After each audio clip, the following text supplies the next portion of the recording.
enfants de la patrie, le jour de gloire est arrivé. Contre nous de la tyrannie, l'étendard sanglant élevé, l'étendard sanglant élevé. Buenas tardes, Félix. Buenas tardes. Aquí estamos. Seguimos con nuestra idea de hacer algunos vídeos que desmonten un poco, desmitifiquen un poco la historia oficial que nos han contado, nos han vendido hasta ahora. Y uno de los temas que teníamos pendientes y hoy nos hemos sentado para hacer juntos es el de la Revolución Francesa.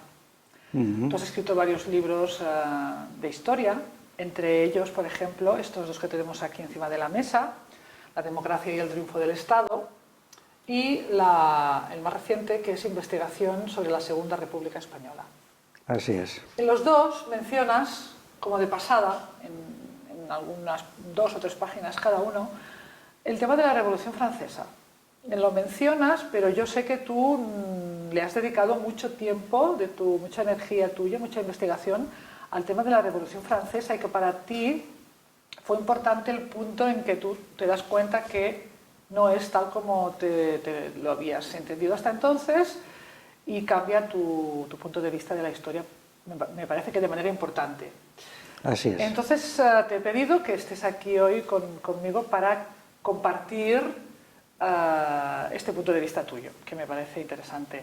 Yo te voy a leer una pequeña frase sacada de Wikipedia, que define brevemente lo que ha sido, lo que supuestamente ha sido, para darte el punto de partida para que tú me cuentes cuál es el resultado de tu investigación y tu opinión en estos momentos. Según la historiografía clásica, la Revolución Francesa marca el inicio de la Edad Contemporánea al sentar las bases de la democracia moderna. Abrió nuevos horizontes políticos basados en el principio de la soberanía popular, que será el motor de las revoluciones de 1830, 1848 y 1871. Bueno, todo eso es propaganda. Todo esto es propaganda. Claro, empezando porque yo no controlo bien los datos de la historia de Francia, pero tardaron tiempo en la concesión del sufragio universal. Si se dice que el sufragio universal es el fundamento de la llamada democracia, el sufragio universal masculino, la Revolución Francesa no lo tenía en la Constitución de 1791, y el sufragio universal femenino en Francia no se concede hasta nada más que 1948. O sea, hace nada, es decir, en realidad menos de un siglo. Mucho menos de un siglo, ¿no? El siglo pasado. Por lo tanto, no sé a qué se refieren. Luego, por lo demás, pues hay que entender lo que fue la Revolución Francesa y lo que crea, que es mucho menos glorioso de lo que se ha dicho. Las mentiras se han ido acumulando y...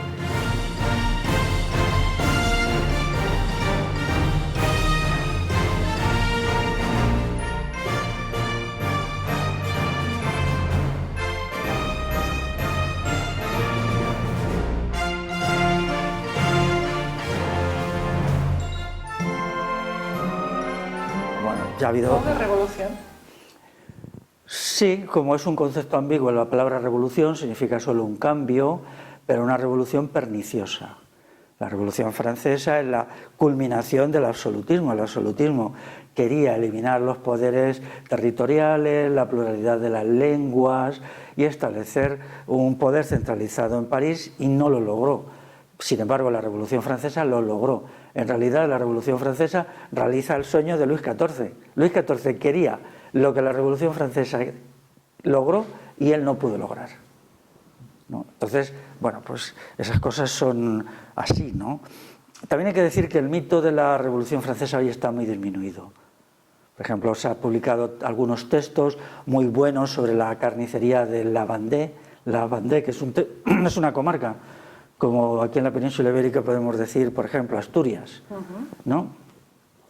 Y se han publicado incluso estudios arqueológicos de los osarios, o sea, de las enormes fosas en donde las liberadoras y emancipadoras tropas de la revolución metían a los que mataban.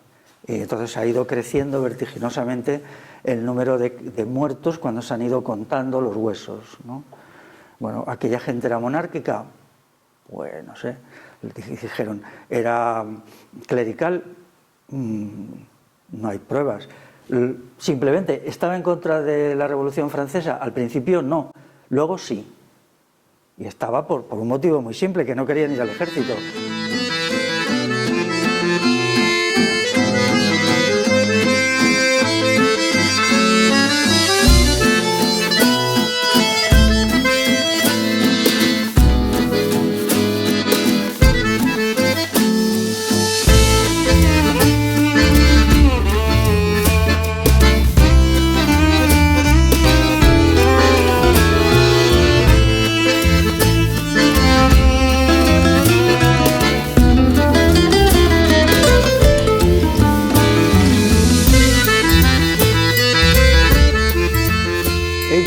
Al principio estaban de acuerdo con la revolución y con lo que se estaba haciendo en París, pero cuando llegó la orden de movilizarse y entrar en el ejército francés, se negaron a entrar y entonces ahí surgió el lío. O sea, es decir, ellos no querían una sociedad militarizada. Eso pasó en el año 1793, o sea, 4 años después del inicio de la revolución. Entonces, primero los mataron, luego los calumniaron y luego prohibieron que la verdad sobre ese asunto se supiera. Y ahora ya, como no pueden tapar todo el asunto, pues están en una situación confusa. Yo no sigo desde hace 3 o 4 años este tema, pero lo he seguido. Recuerdo que en una charla mía se levantó un chico y me dijo, Félix, dice, yo soy francés, yo soy de la Vendée, es la primera vez que oigo a una persona defender verdades que en Francia no se pueden decir. O sea que en Francia es un poco tabú comentar todo esto. Por supuesto. Por supuesto. Sí, claro. Dice, a nosotros nos han estigmatizado, decir que eras de la Vendée es como si dijeras que eres un monstruo. Dice, y yo lo he vivido con mis padres, con mi familia, de algo que pasó hace 200 años. O sea, que allí se ponen estigmas terribles y toda una banda de fanáticos, ¿no? se dedican a continuarlo generación tras generación. Como aquí se hizo con los judíos, la Inquisición, le ponía a uno el San Benito de judaizante y ya sus hijos, sus nietos, sus bisnietos, todos seguían siendo eso, aunque ya nadie supiera ni siquiera por qué, pero se seguía. Entonces, bueno, esto es la parte anecdótica, ¿no? Luego está la parte sustantiva de lo que la revolución fue, que lo peor es crear mitos. Es decir, tiene que haber una libre investigación, una libre expresión, ¿no? Si los de la Vendée no tienen razón, pues se les deja explicar sus argumentos y se les refuta. Lo que no se puede es amordazar, tapar, ocultar. Por ejemplo, bueno, pues todo esto igual en el País Vasco francés, pues hay un libro muy bueno de un conocido mío que lo explica, lo que les hicieron a los vascos. ¿Y cómo lo hicieron? Acusándoles de clericales. Dijeron, estos están manejados por los curas y ya está, cuando ni era verdad ni aquello tenía. El problema es que ellos se aferraban al euskera, a su lengua, a sus costumbres y con eso primero se les exterminó o se intentó y en segundo lugar se les calumnió. Y solo muy recientemente ese tabú se ha roto. Alguien ha escrito un libro que ya había textos anteriores, bueno, algunos textos que decían que todo eso era una bola inventada. ¿Qué es la Revolución Francesa? Pues un proceso de crecimiento del Estado. Si el Estado absolutista tenía un poder del 0 al 10, 20, pues del 0 al 100, la Revolución Francesa lo crea en el 0 al 50. La Revolución Francesa es un proceso de militarización. Es decir, la sociedad es militarizada. Se llama a filas a toda clase de personas, no como antes, que no había, era difícil levantar quintas. Entonces ya a partir de eso, la noción de nación, si eres ciudadano de la nación, estás obligado a defenderla con las armas. O sea que se acabó. La sociedad se militariza. Por ejemplo, es curioso que, estoy hablando de memoria, pero me parece que todo lo que consiguió de soldados Luis XIV, que es el absolutista, el rey Sol, me parece que llegó en el máximo momento a tener 300.000 soldados. La Revolución Francesa llegó a tener 2 millones. Es verdad que había crecido la población, pero no en ese límite. Primero, muchos soldados. Segundo, un sistema centralizado. Centralizado significa que ya no hay poderes comarcales ni poderes locales, todo se decide en París. En París se crea un vastísimo aparato administrativo que llega hasta la última aldea y le dice cómo tienen allí que cortar los árboles de su monte. Con lo cual la capacidad de decisión del individuo desaparece. O sea, se establece un sistema piramidal, que es las autoridades de París, luego están los prefectos, que serían los gobernadores civiles, luego los alcaldes y tal, todo eso con un aparato policial terrible que va y viene, a menudo dirigido por personajes que eran simplemente asesinos, que luego algunos de ellos eran tan asesinos que se les tuvo que juzgar y se les ahorcó por los crímenes que habían cometido, pero el problema no estaba en los individuos, sino en el sistema, que se escogía un sujeto y se decía, a ver, tú tienes que ir a imponer los ideales de la Revolución Francesa en la zona tal, con plenos derechos. Se le ponía a su cargo 15.000 soldados y se le mandaba allí y se dejaba que hiciera de todo, que robara, que matara, que tal, ¿no? El sistema era que había que...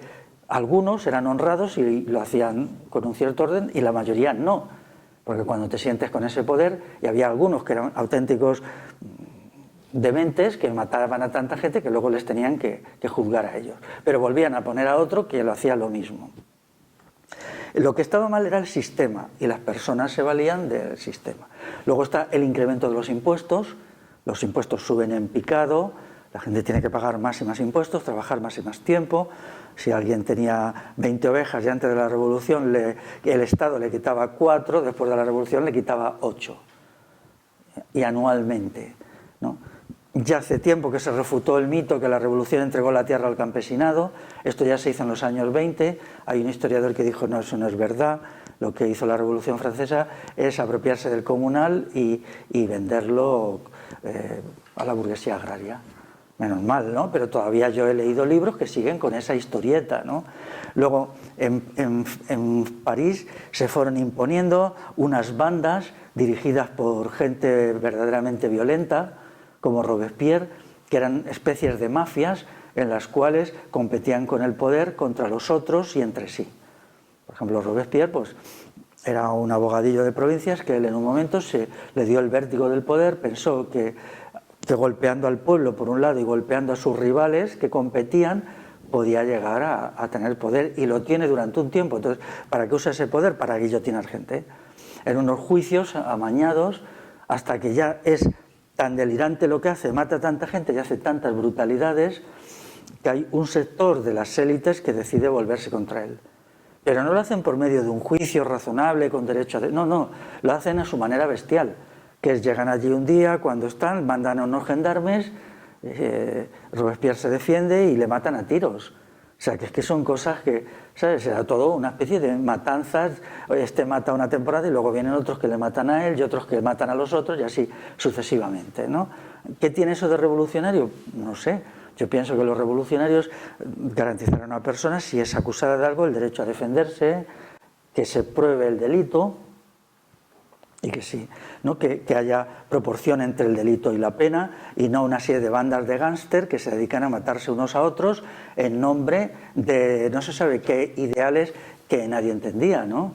Por lo tanto, claro, esto es en un periodo de efervescencia, luego deja de suceder, es verdad, deja de suceder, pero ya de una forma tardía. La culminación de la Revolución Francesa es Napoleón, que Napoleón pues es un nuevo César que quiere conquistar Europa para sí.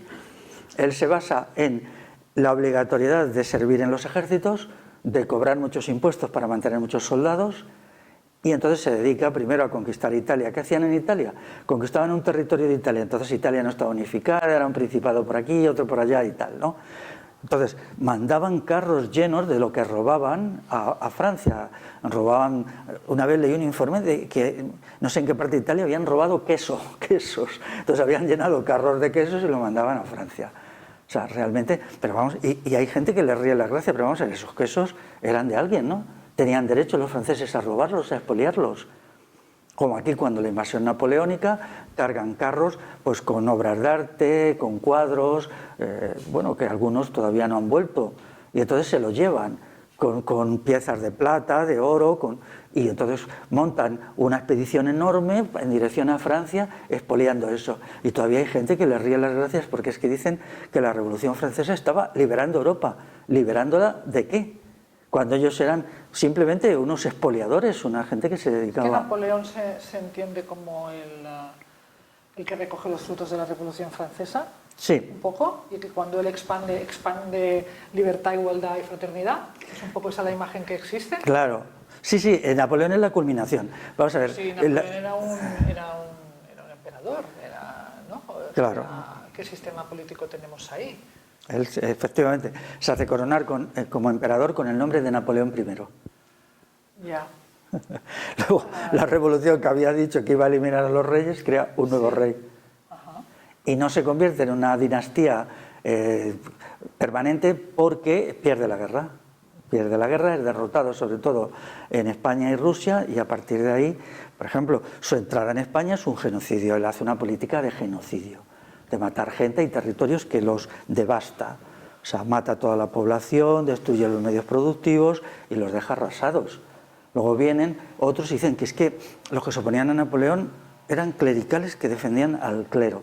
Y le dices, pero vamos a ver, cuando Napoleón entra en España, la Inquisición hace una declaración a favor de Napoleón. Porque el poder de la época estaba en una situación muy debilitada y le tenían miedo al pueblo, entonces esperaban que Napoleón les protegiera del pueblo. La Iglesia hace una declaración a favor de Napoleón. Lo que pasa es que por una serie de cosas curiosas es derrotado en Bailén, tampoco porque el ejército español le hiciera gran cosa, sino porque los franceses allí, no sé, se desploman y entonces ganan un poco de carambola, que es la primera vez que se derrota a Napoleón, en la primera vez. Y entonces, claro, la Iglesia y la Inquisición, cuando ven que su protector ha sido derrotado, rápidamente, donde dijeron viva Napoleón, ponen abajo Napoleón. Pero es que los 2 primeros meses de entrada de Napoleón, ellos son los pelotillas de Napoleón por todas partes, bendiciéndole con el agua bendita y tal. ¿Y qué sucede después de Napoleón en Francia? Pues después de Napoleón ya la Revolución Francesa se consolida y crea un sistema institucional. Entonces, la gran obra napoleónica es el Código Civil de 1804, que ha sido copiado en todo el mundo. Aquí en España no podían ser por menos los liberales, que eran unos serviles, que copiaban servilmente todo lo que hacía Napoleón, todos, no solo los afrancesados, sino todos los liberales, todos, hasta hace... ¿Qué significa exactamente la palabra liberal? Cuando hablamos de revolución liberal o hablamos de los liberales, ¿a qué ideología nos referimos o a qué punto de vista político? Porque a mí liberal me suena a libertad, pero... Sí, ellos lo que decían es eso. Liberal es una palabra que se usa en el Quijote. Liberal significa... Sí, en el Quijote aparece como sinónimo de buena gente, una persona desprendida, tolerante. Por ejemplo, si es alguien que escucha a los demás, que no intenta imponer sus opiniones, que solo los da, que invita a comer en casa a los que pasan por su pueblo, eso es liberal, es una especie de buena persona, ¿no? En el Quijote se usa varias veces con esa significación. Entonces, los liberales, en el sentido político, son los que defienden la Constitución de 1812. Entonces buscan en el diccionario una palabrita bonita y se les ocurre llamarse liberales. ¿Y qué significa realmente? Pues liberales es defensa de la Constitución de 1812, defensa de la propiedad privada a machamartillo, sí, patriarcado a tambor batiente. Ellos definen la inferioridad de la mujer, así de claro, eliminan a las mujeres de los puestos de poder que tenían antes de la Revolución Francesa. Por ejemplo, antes había muchas mujeres que tenían, no muchas, pero algunas que tenían puestos de responsabilidad y poder, ellos las eliminan. Entonces establecen el criterio, los hombres tienen que ir a la guerra y las mujeres en casa teniendo hijos. O sea, el patriarcado clásico es el del Código Napoleónico. Luego crean un sistema militarizado, establecen muchos impuestos. Los impuestos que se pagaban anteriormente podían ser el 15% de los ingresos y ellos lo suben al 40%. Yo esto cuando lo demostré... ¿A qué clase social beneficia entonces? A las clases más altas. Las clases más altas. Entonces, ¿por qué dicen que es una clase que libera al pueblo? Pues eso digo yo. En Francia, cuando se dice la Revolución Francesa mató a los nobles y no sé qué, guillotinó. Hay un estudio que dice el 90% de las víctimas eran gente del pueblo. ¿Ah, sí? Sí, así de claro se cogía, como se conservan actas, y dice, este señor era zapatero, este era tal, y luego sí, mataron a algunos nobles, pero crearon una nueva nobleza que era todavía más perversa. Por ejemplo, uno de los personajes que más ayudó a Napoleón, que vino aquí a la Guerra de España, era el mariscal Ney. Mariscal era un equivalente a una nueva nobleza, ¿no? Ellos crean una nueva nobleza, un nuevo emperador, y eso ya estaba ahí pendiente, ¿no? Se daban ducados, se daban condados y se hacían todas estas cosas. Bueno, curiosamente, aquí, por ejemplo, uno de los mayores liberales que hay, yo creo que el más importante, era el duque de Frías. El duque de Frías era un liberal porque, claro, ellos al renunciar a los derechos señoriales renunciaban a algo que no era prácticamente nada. Porque los derechos señoriales, ellos en los pueblos cobraban unos tributos señoriales que era una gallina, que era a lo mejor media docena de huevos, un trozo de tocino, ya veréis qué iban a hacer con eso. Que eran simplemente un ejercicio simbólico de la soberanía. Y luego ellos quitaron todo eso y dijeron, sí, renunciamos a todo eso, eso no lo queremos. Pero ahora vais a pagar 30% de los ingresos totales, o sea, iban a lo sustancioso, no a las bobaditas de antes que eran nada, ¿no? Todo eso sí, que a lo mejor les hacían una reverencia en la iglesia de la villa y les dejaban sentarse en un puesto privilegiado a oír misa. Se elimina toda esa cosa que era tonterías y se pone en serio. Otro gran liberal aquí es el conde de Toreno, uno de los grandes defensores de la Constitución de 1812, ¿no? Entonces, en realidad, cuando se dice es que desaparece la nobleza, no, la nobleza simplemente se reinventa de un poder limitado a un poder omnímodo. A veces son nobles y a veces no, ¿no?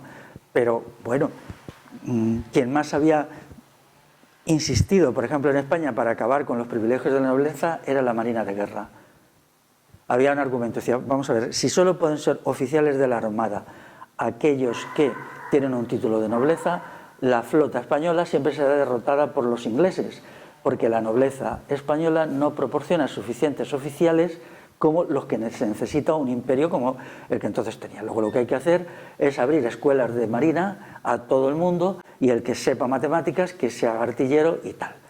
Entonces, el elemento principal para eliminar los privilegios del clero era el ejército. Aquí la primera constitución, yo lo cuento aquí en mi libro Democracia y el triunfo del Estado, la primera constitución la escribe un oficial del ejército.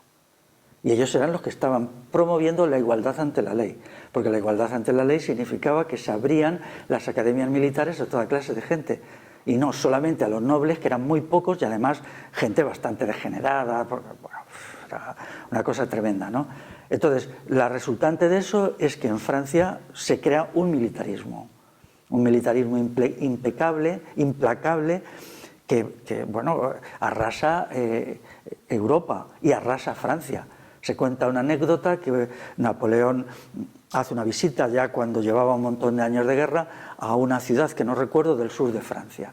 Y entonces, ¿qué se encuentra? Se encuentra con una manifestación de mujeres que le gritan, devuélvenos a nuestros hijos, ¿qué has hecho con nuestros hijos? Sus hijos habían muerto en España murieron la tira de franceses, o habían muerto en las guerras en Alemania, o habían muerto en Rusia. Es decir, realmente, ¿qué se le había perdido a Napoleón en Rusia? Él tenía derecho a invadir aquello, o aquí en España, que además con artimañas, porque, bueno, entonces, vamos a ver, si el principio es que los pueblos tienen que ser libres y decidir su propio destino, ¿cómo se puede defender un intervencionismo militar implacable? Dicen, es que iba a librar Europa de las testas coronadas, sí, para ser él la testa coronada, o sea, él mismo se hizo coronar emperador por el Papa, además, por el Papa, o sea, fue allí. Entonces, claro, la Revolución Francesa es el inicio de la sociedad contemporánea en el sentido del militarismo. Todas las relaciones sociales se convierten en relaciones de dinero, el Estado está en todas partes, el individuo pierde sus libertades al lado del funcionario. Napoleón también promueve mucho el desarrollo de la gran empresa, de la fábrica. Es que todo se ha contado distorsionado. Por ejemplo, Napoleón llega y dice, necesito 1 millón de uniformes para mis soldados. Eso no se podía hacer con los procedimientos de un taller de costura donde 4 o 5 mujeres cosían en sus ratos libres. Entonces hay un ingeniero que le diseña una fábrica textil. Entonces a partir de ahí empieza la revolución industrial en el continente. Es decir, si la industria es buena, entonces Napoleón es un héroe. Si la industria no es tan buena, entonces pensémonos que era, ¿no? Era un hombre que pensaba en términos militares, que no escuchaba y que se creía además redentor del mundo, ¿no? Por lo tanto, cuando toda esa cuestión se ha reescrito, hay que decir que claro, él es un personaje, pero si se escribe como fue, pues es una cosa que te produce grima, ¿no? Porque ya hubo muchos movimientos, por ejemplo, una parte de la gente pobre de París se subleva contra ellos, contra la Revolución Francesa, los meten en la cárcel, los matan, y eso era el artesanado.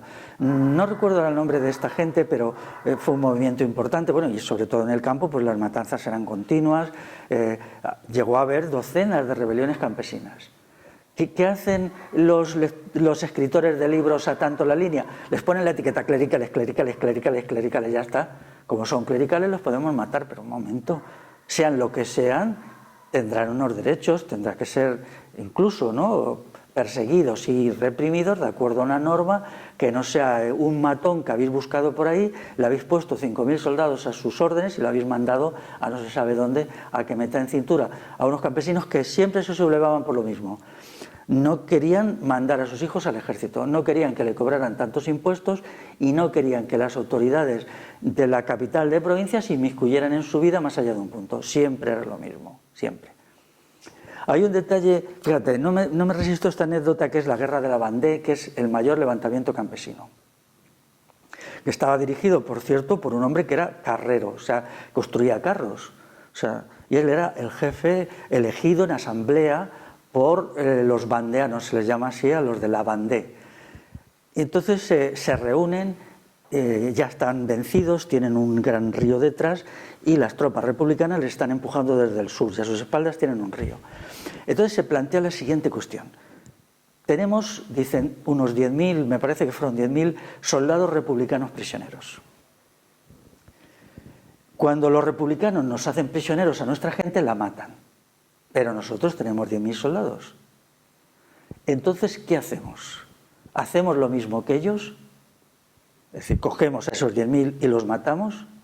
Advertimos a los republicanos que como sigan matando a nuestros prisioneros, vamos a matar a los que tenemos, o simplemente seguimos como hasta ahora, que somos gente decente y no queremos matar a los prisioneros de guerra. Entonces, en una situación dramática, en pleno invierno, con el suelo cubierto de nieve, se pone a votación y sale: no vamos a matar a los prisioneros. Los otros no tenían pegas de ningún tipo. Prisioneros que cogían los mataban.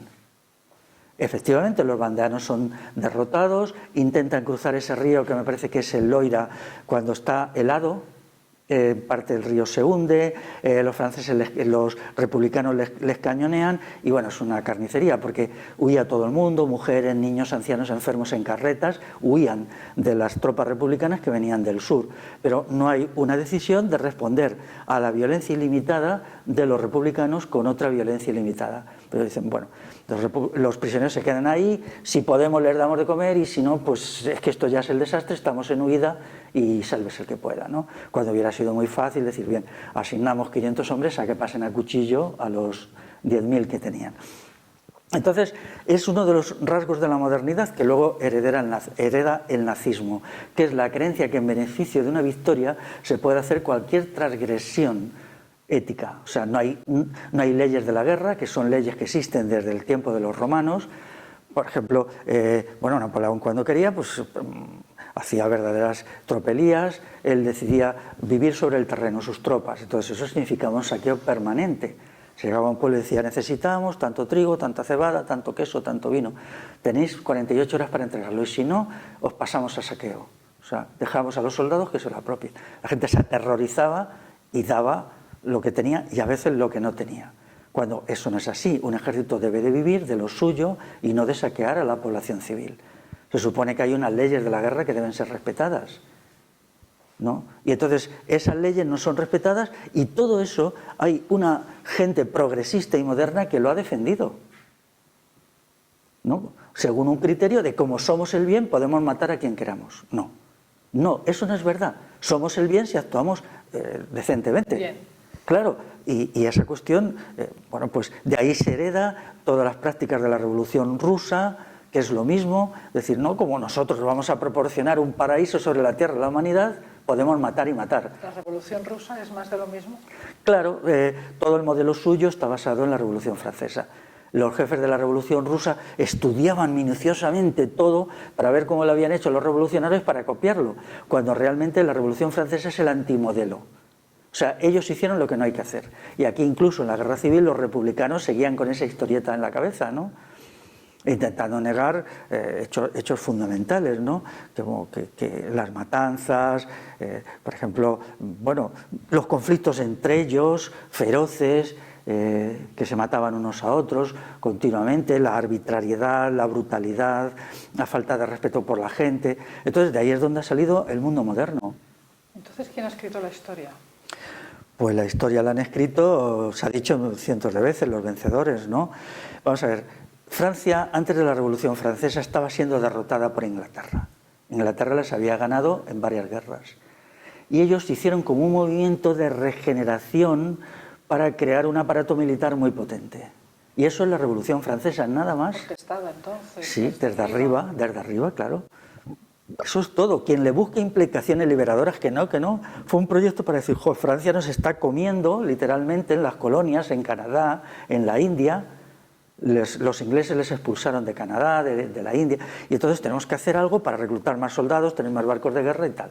Y entonces estudian la sociedad y ven los cambios que había que introducir, jurídicos, económicos, para que eso funcionara.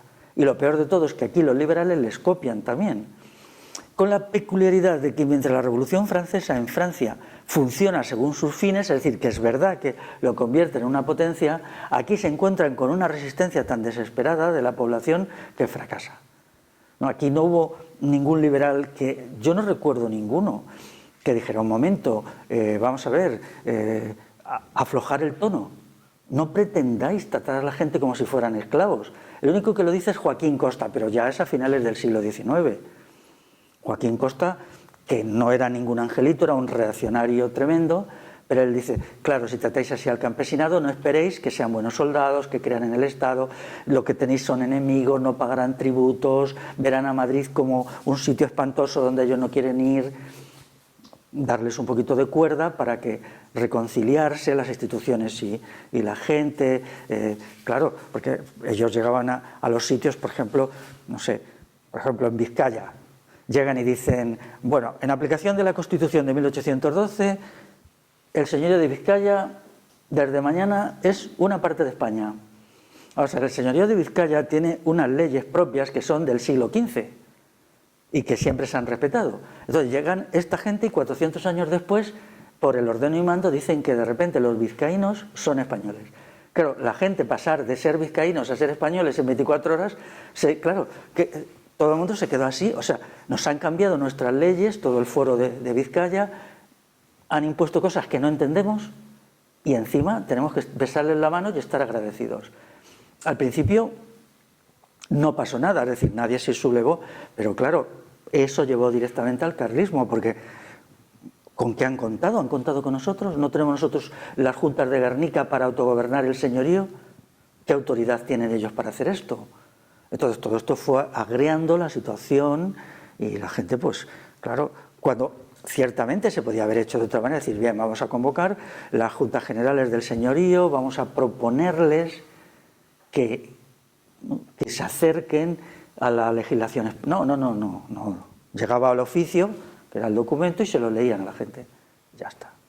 Claro, te sentías como un esclavo, como alguien que no tenía nada que decir sobre tu propia vida. Si encima eso sucede en un pueblo como el vasco, muy apegado a su historia, a sus tradiciones, pues todo eso, claro, les fue creando más y más enemigos. A uno les hacían esa faena, a otra gente le hacían, siempre era lo mismo, ¿no? Brutalidades y claro, llegó un momento que había un odio al liberalismo, que hay que leer los documentos de la época, ¿no? Para entenderlo, ¿no? O llegaban a un sitio y decían, bueno, a ver, el comunal de este pueblo lo vamos a vender. La gente se quedaba, vamos a ver, este comunal es nuestro desde tiempos inmemoriales, a lo mejor desde el siglo XI, Y le decían, sí, sí, venga, aquí están los agrimensores, os vamos a dejar un trocito, pero el 90% lo vendemos. Bueno, a ver quién protestaba, porque llegaban siempre con soldados y con fuerza armada. Pero claro, cuando se iban, o sea, eso es un trato que se da a los esclavos, ¿no? Y se llaman, no, es que las Cortes de Cádiz en el decreto de 1813 han dictado. Y la gente empezaba diciendo, bueno, pero ¿dónde está Cádiz? Y a mí qué me importa lo que hayan hecho allí.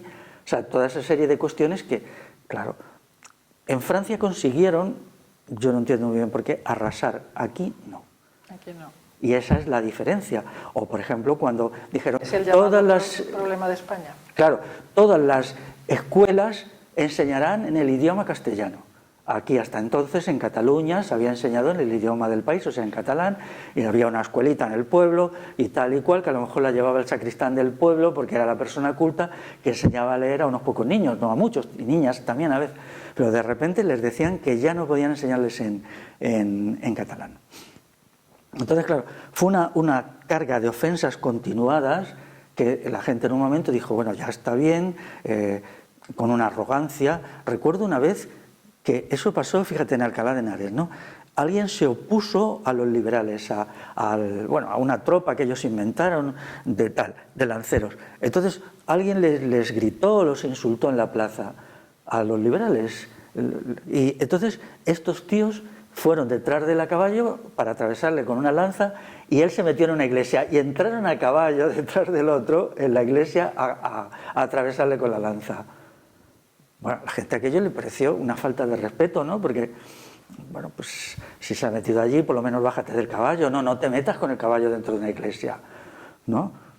Los creyentes y los no creyentes, bueno, y esas cosas las hacían constantemente, ¿no? Continuamente, y entonces, pues claro, la gente, hubo un odio hacia el liberalismo que a finales del siglo XIX, pues era visceral, sobre todo en la mitad norte de la península, ¿no?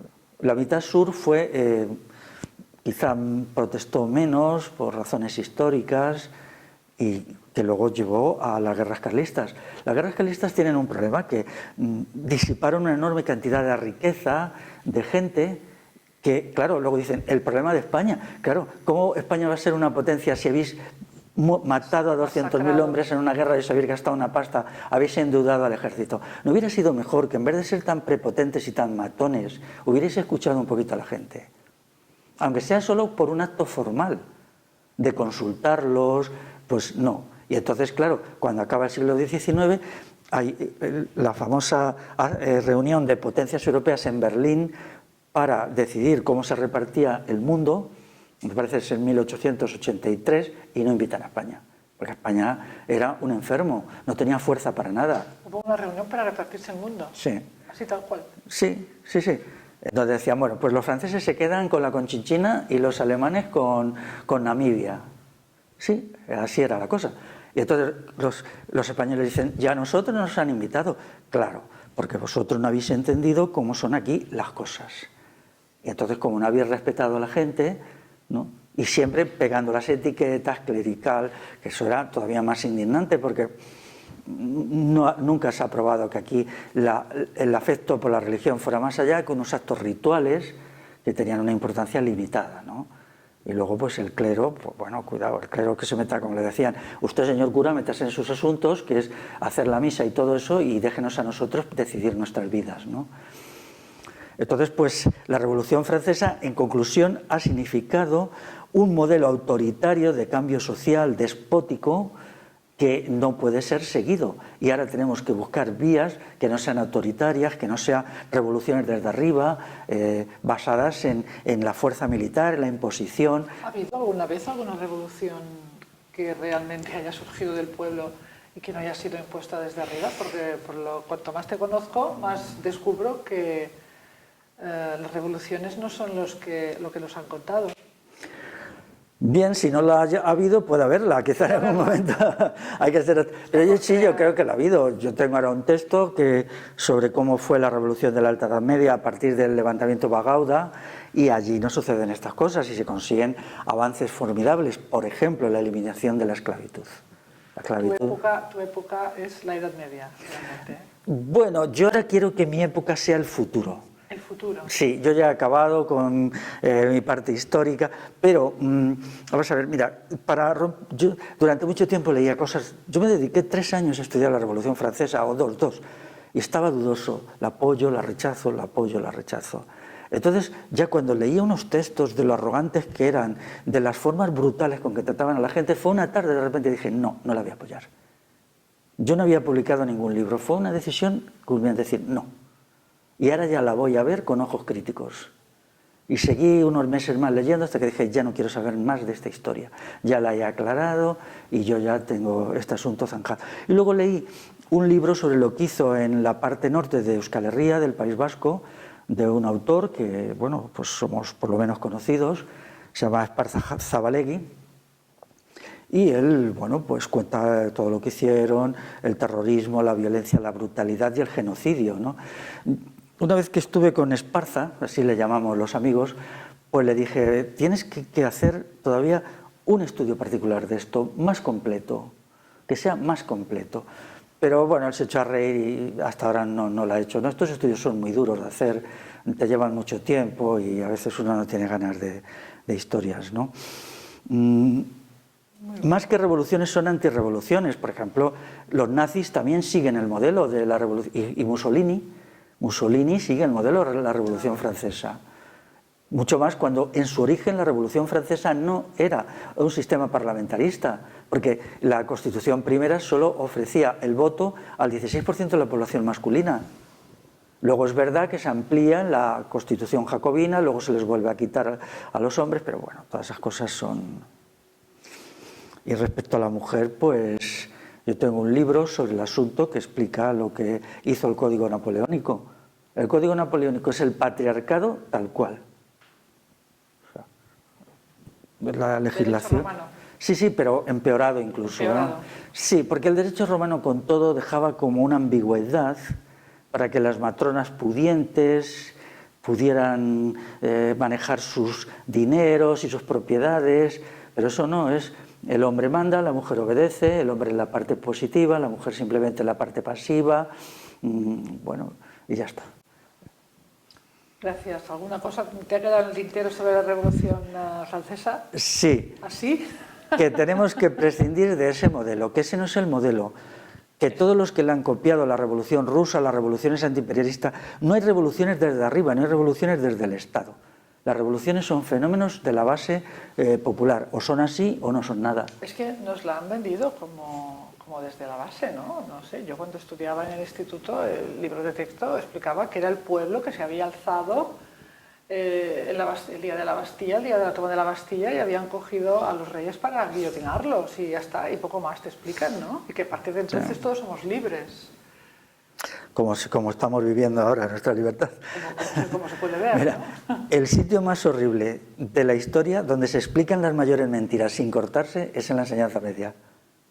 O sea, en algún momento tenemos que amotinarnos para exigir que los adolescentes no sean adoctrinados en las...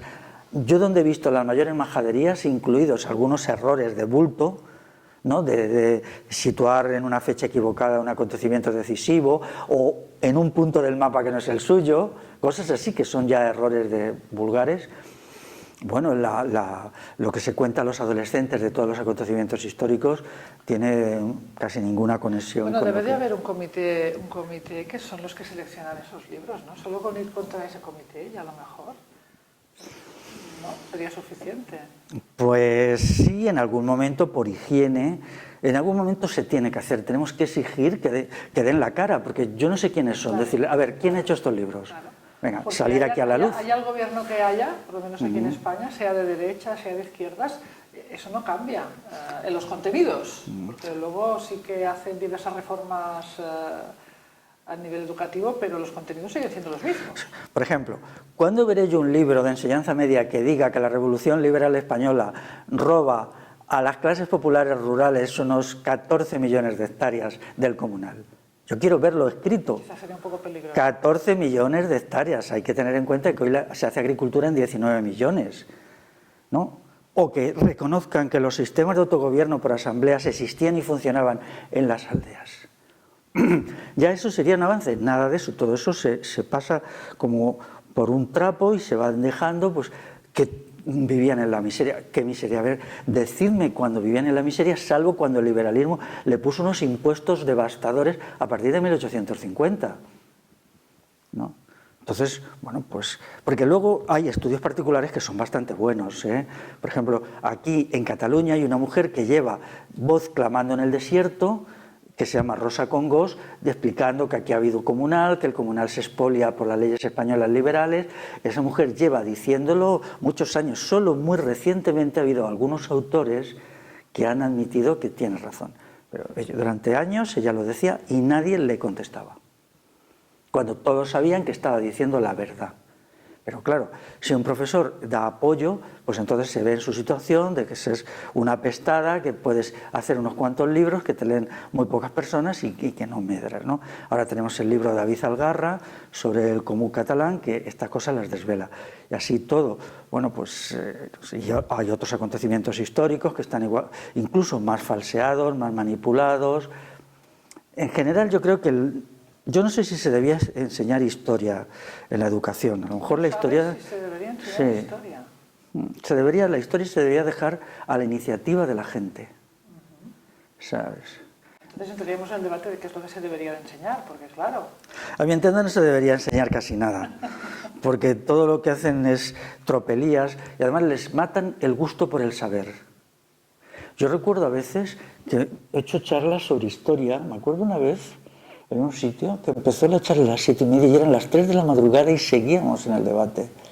Éramos 30 personas, porque la gente quería quitarse la espina, era gente bastante joven de las mentiras que le habían contado. Y entonces levantaban las manos preguntando qué pensaba yo de la mentira tal o de la mentira cual, ¿no? Entonces iba desmontando, hacía muchísimo frío y seguían desmontando. Claro, y ellos mismos habían tenido dudas sobre lo que les contaba, a veces por conversaciones que tenían con sus abuelos. A lo mejor su abuela les daba algo y ellos, esto no encaja, ¿no? Esto que me han contado no encaja. O leían algún artículo en alguna revista un poquito más seria y decían, pues esto tampoco encaja, ¿no? Pero, bueno, la historia es decisiva. Yo supongo que esperemos que en los próximos 20 años se deje partidismos. Cuando la Constitución de 1812, yo en solitario llevé adelante la explicación objetiva. Nadie más, todos, echando algo de incienso, diciendo maravilloso, dando palmaditas y tal, pero bueno, vamos a ver. Y ahora ya hay gente que sí ha recogido los argumentos, es decir, qué pasó con el comunal, porque, ¿no? ¿Cómo participó la gente en la elaboración de la Constitución? ¿Quién la hizo? Eran allí unos señores que se juntaron y hicieron el asunto, que no representaban a nadie. En algunos casos se les eligió a dedo como representante decían, tú eres de la provincia tal, a lo mejor porque su abuelo era de allí. Decían, vale, pues tú, venga, eres parlamentaria de allí. Entonces, bueno. Bien, ¿te has quitado esa espinita? Sí, me la he quitado. Pues bien. Hemos explicado un poquito tu óptica de la Revolución Francesa y las posteriores revoluciones liberales. Muchas gracias por compartir con nosotros. Muchas gracias a ti.